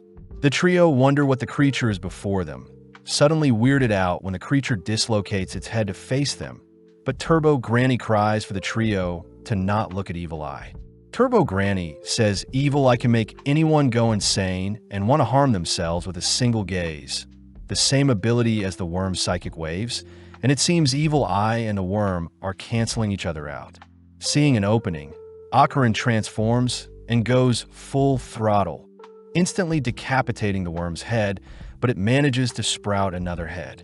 As the worm chases after the gang, we see Evil Eye floating alongside Jean, suddenly taking the chance to force Jean to lock eyes with it. Flashing back, we see a few kids dancing and playing together, all whilst a pale kid with purple eyes watches from behind bars. In the coming days, the white-haired kid would mimic the other kids' dances, ultimately collapsing as he became more malnourished. It's revealed that the white-haired kid was actually one of the human sacrifices that were fed to the serpent by the Kiddu family, ultimately tied up and burnt to a crisp, but his final wish being to someday play with other kids. Not too long after, the kid was given a second chance at life, weirdly appearing before families, but only the children of the family could see him. After every encounter, the parents of the child would pass away, something that would happen regularly. When the kid had tried to calm the children with the dancing he had learnt, strange vibrations would occur from beneath him, and there was nothing he could do as the parents took their lives regardless. In one specific case, the white-haired kid had learnt that the Kiddu family would go as far as to tie up the children and bury them alongside their homes as sacrifices, all whilst the white-haired kid watched on helplessly. Seeing the helpless children unable to escape their fates, the white-haired kid eventually grew to despise the Kiddu family, taking on the name Evil Eye. But in the present, Evil Eye attempts to take over Jin's body. Luckily, Momo snaps Jin back to reality, attempting to pull Evil Eye off him, all whilst Akarin keeps the worm busy. Jin cries that Evil Eye isn't a bad person, suddenly rushing deeper and deeper into the pit, crying that he'll set the boy free. Passing by ancient-looking homes, Jin reaches the bottom of the pit only to open up the doors, sealing Evil Eye's corpse. Having chased after Jin, Momo asks what Jin is doing, but Jin can only feel sorry for the poor boy, grateful that Evil Eye was protecting him all this time. Turbo Granny cries that Evil Eye is a yokai with bad intentions, but Jin seems to have already accepted Evil Eye as his ally. All suddenly freezing as Momo says she hears something. From above the pit, we see the worm suddenly infuse itself with electricity, managing to electrocute Momo and Jin only to begin drowning our duo in a strange substance that has been produced from the worm's mouth. Momo is disgusted by the sticky substance, wondering where Akarin could be, but it seems Akarin has been paralyzed.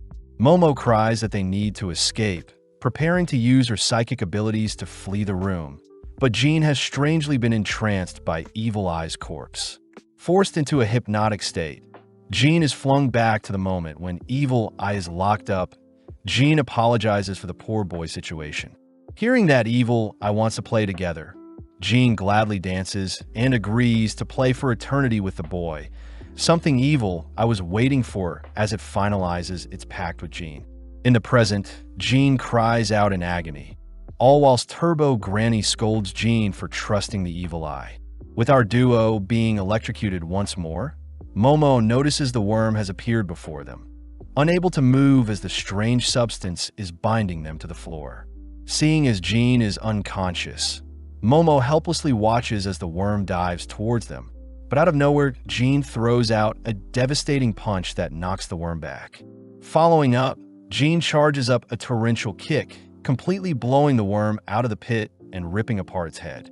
As Momo lays eyes on Jean, we see Jean swelling with dark power, revealed to be Evil Eye who has taken over Jin's body. Evil Eye declares they'll slay all humans, and in the blink of an eye, Evil Eye blows Momo in a nearby wall with a punch, only to pin her against the wall with his leg. Evil Eye is intrigued at Momo's powers, taunting Turbo Granny as he mocks Turbo Granny for being so weak, but Momo cries for Jean to wake up. Evil Eye says Jin's body is now theirs, and upon detecting the worm attempting to electrocute them, Evil Eye erects a perfect barrier to halt the attack. Evil Eye begins chanting something strange, managing to conjure together the dark energy from the deceased souls in the pit, only to compress the dark energy into a ball. With a single kick, Evil Eye sends the dense energy ball flying through the worm's head, and with each successive kick, the worm squirms and cries out in pain. Evil Eye is annoyed the worm has burrowed away to escape its wrath, allowing Momo to catch her breath temporarily, only for Turbo Granny to remind Momo that Jean is a genius, something Seiko knew all along. Jean apparently has an abnormal amount of spiritual power, and when combined with Jin's physical prowess, Turbo Granny declares Jean is the perfect vessel for anyone to possess. Momo says Jean wasn't always like this. Realizing that Jean awakened quite late, just like Momo did, and seeing as she'll now need to take on Evil Eye herself, Momo braces for the worst. As Evil Eye sends its dense energy ball towards Momo, she is forced to guard herself with her powers, but this leaves her wide open for a sneak attack from behind. Struck and flung into a nearby wall, Momo is forced to watch as Evil Eye kicks the ball directly at her, but right on cue Akarin makes his grand entrance. Akarin is pissed that Evil Eye hurt Momo, declaring he'll have to pay Evil Eye back, all whilst perfectly matching Evil Eye's strength. As Akarin stops Evil Eye from pelting the ball at Momo, Evil Eye instead chooses to detonate the ball and blow Akarin back, only to charge up another kick that forces Akarin to evade with Momo. Evil Eye demands to know why a fellow yokai is helping a human, but refusing to listen, Akarin flees the room with Momo on his back. As Evil Eye's energy ball tracks down Akarin, we see Momo and Akarin working together to ascend a pit. With Evil Eye amping up his attacks, our duo eventually manages to make it away from Evil Eye, but their attention is drawn to a strange spout that has appeared on the cave's walls. Akarin reverts to his human form and recognizes it to be the worm's doing, as it intends to hide in the dirt and fill the cave with poison, annoying Momo, seeing as their only way out is too high up. Akarin remembers that earthworms are highly sensitive to sunlight, and seeing as they need to escape as soon as possible, Akarin says Momo will escape first and return with a rope to rescue him. Momo understands that Jean can't be rescued at the moment, so she promises to return and save the boys, and with our lovebirds holding hands, Akarin transforms, ready to help Momo escape the pit. Asked to sit on a chair, Akarin says he'll propel Momo up whilst Momo herself uses her psychic powers to boost her further towards the exit, and before Momo can suggest an alternative plan, Akarin sends Momo flying. With her psychic powers, Momo manages to soar towards the exit, only to barely grasp onto the exit hole. As Momo pulls herself up, we see Evil Eye appear before Akarin, prompting Akarin to prepare himself for the brawl of his life. With Momo scanning Jin's apartment for some rope, she chooses to rip apart some curtains to create a makeshift rope, but sadly, it's still too short. Racking her brain for a way to stop the worm's poison and defeat it, Momo suddenly remembers a time when Jean and her younger self would play with worms. Seeing as she doesn't have her phone with her, Momo quickly gathers all the paper around her only to set them on fire. And within a few minutes, Momo is revealed to have set Jin's house ablaze, using the fire to cry out for help. Back with Akarin, we see him weaving through various houses to escape Evil Eye, But Evil Eye monstrously pursues Akarin with its energy ball, and to make things worse, Evil Eye himself chooses to physically engage with Akarin. Every so often, Akarin manages to tackle and stall Evil Eye. But as the fight draws on, Evil Eye succeeds in pummeling Akarin with his energy ball, forcing Akarin to remain on the defensive. Evil Eye is excited to try out its new body on Akarin, but out of nowhere, Evil Eye begins to bleed from its nose, uttering that the worm's poison is harming its body too much. Needing to end their brawl quickly, Evil Eye sends its energy ball after Akarin, and before it collides with Akarin, Evil Eye converts the ball into a mini house that cages Akarin in place. As Akarin desperately tries breaking free, he suddenly hears the cries of the souls that have been used to create the walls of the cage he is in, ultimately allowing Evil Eye to slowly approach Akarin, and it seems Akarin has nowhere else to run. Although Akarin manages to slip one of Evil Eye's punches, Evil Eye lands a devastating knee, followed by a flurry of attacks that grind and pound Akarin to the nearby wall. Evil Eye cries that he'll slay Momo after he's finished with Akarin, but having heard enough, Akarin declares that Evil Eye was wrong to harm Momo and steal Jin's body as well. As Akarin slips Evil Eye's advance, he charges up a powerful uppercut that rocks Evil Eye.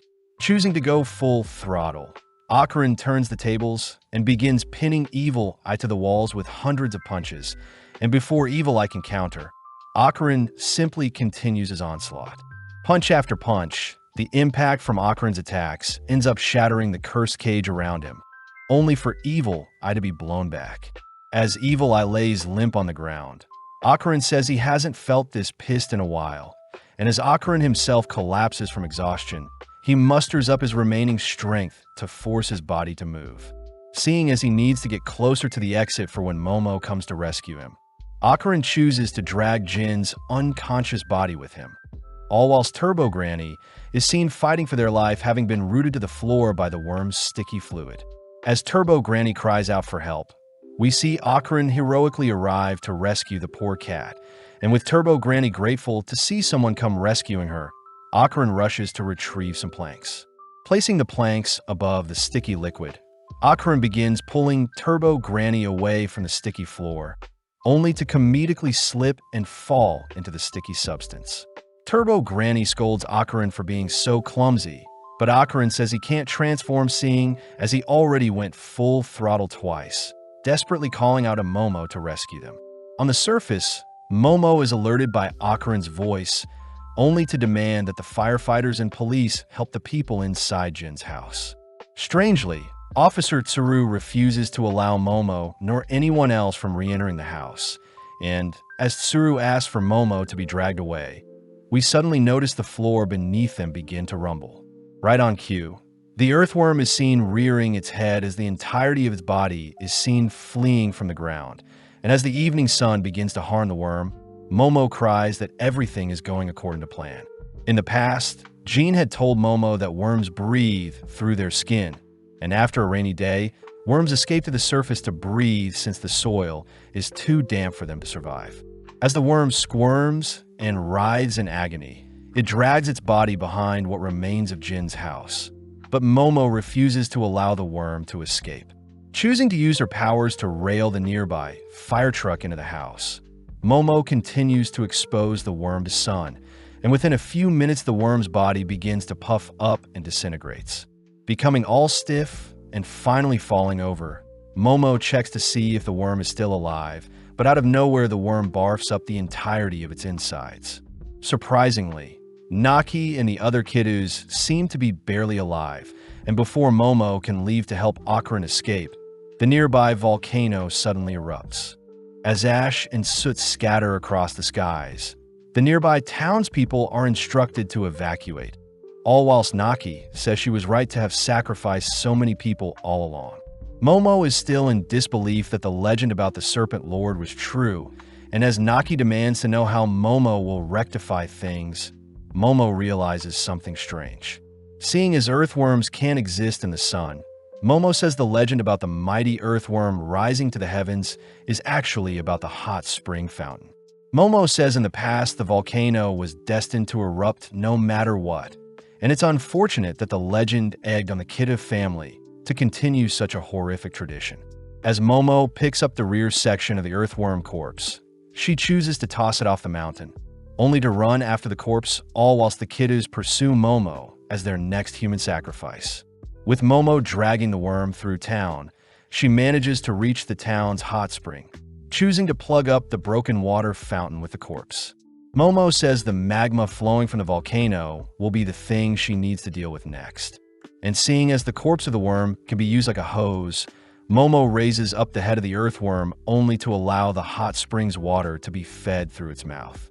As the devastating ooze of magma begins melting away the surrounding scenery, Momo puts the worm to work by having it spray the magma with its sticky bodily fluid, a solution that puts out the flames. Sadly, the magma is spewing out too rapidly for Momo to deal with. And to make things worse, Naki kicks Momo from behind, having caught up. As the Kittus surround Momo, they declare they'll sacrifice Momo to their new volcano god. But before they can swarm Momo, Manjiro appears, fending them off. Manjiro reveals that Seiko is actually his master, having been instructed to help protect Momo by Seiko herself. Whilst Manjiro fends off the Kittus, we see Momo heaving the earthworm's corpse towards the magma, only to desperately put out the spreading flames. Out of nowhere, a projectile begins shredding the worm's corpse, and as Evil Eye makes his grand entrance, we see Evil Eye lock onto Naki and the Kittus. Naki breaks one of her arms to parry Evil Eye's kick, but before Evil Eye can put Naki down, Momo rescues Naki by pulling her to safety with her powers. Up next, Manjiro tries exchanging with Evil Eye, but the yokai's sheer strength forces Momo to drag Manjiro away, all whilst Momo demands to know where Akarin is. Evil Eye refuses to answer, forcing our trio to work together to take down the being. But as Evil Eye rushes the gang, they're forced to duck, seeing Evil Eye blasting them with a beam. Having closed the gap, Evil Eye throws an axe kick at Momo, but luckily Manjiro bumps her to safety. Sneaking up, Naki tries attacking from Evil Eye's blind spot, but this doesn't faze him, signaling Momo to pull Naki away, only for Manjiro to rush in and trip Evil Eye. Seeing an opening, Momo binds and grabs a hold of Evil Eye, but sadly Evil Eye's energy ball severs Momo's binds. As Evil Eye blows away Manjiro with a kick, he dashes towards Momo before she can react, only to load up a lethal kick. In the blink of an eye, several punches send Evil Eye leaping back, revealed to be the mantis shrimp who has come to assist Momo. Right on cue, a massive flying saucer shines its beam on the battlefield, only to reveal that Seiko has arrived, all whilst riding Taro. With Evil Eye glaring at Seiko, Seiko calls for Manjiro and the shrimp to follow after her, all three swarming Evil Eye as they begin exchanging blows. Taking charge, Seiko evades a devastating stomp from Evil Eye, choosing to spit her cigar to blind Evil Eye temporarily. As Seiko keeps Evil Eye busy, she called for Taro to begin his charge, and as Seiko knocks Evil Eye into Taro's path, Evil Eye is forced to blow Taro apart with a punch. Having purposely planted a talisman inside Taro, Manjiro is tasked with performing a ritual that begins reassembling Taro around Evil Eye, and within a few seconds, Taro has been put back together, all whilst Evil Eye has been captured. Seeing as things have been wrapped up, we see the mantis shrimp's child, Chiquitita, helping to put out the flames with the worm's corpse. Off to the side, we see Seiko scolding Manjiro for not helping Momo sooner, but Manjiro asks to be praised for a job well done. Cutting over to Momo, we see her running alongside the mantis shrimp back to Jin's home, and with the mantis shrimp's help, they break a hole back into the earthworm's pit. Upon seeing that magma has completely filled in the pit, Momo holds back her tears as she blames herself for leaving Akarin behind. But refusing to give up, Momo asks for Chiquitita to place the worm in the pit so she can search for Akarin. The mantis shrimp cries that it's too dangerous to enter into the fiery pit, and as the mantis shrimp holds Momo back from doing anything reckless, we see Chiquitita levitate the magma out of the pit with its spaceship beam. As the gang put out the hot, searing magma, Momo rushes to pull apart the thick ball before her, only to be relieved to see Akarin cradling Turbo Granny in his arms. Akarin is glad to see Momo, revealing that when he was trapped in the pit with Turbo Granny, it was ultimately the combination of the collapsing housing and the worm's mucus that created a protective barrier around them, ultimately preventing any magma from reaching them. Akron asks where Evil Eye is, apologizing since he wasn't able to hold him off long enough. But as Akron trips on a Momo, he reflexively backs away. Surprisingly, Momo leans in and embraces Akron, apologizing herself, seeing as she wasn't able to help rescue Akron sooner.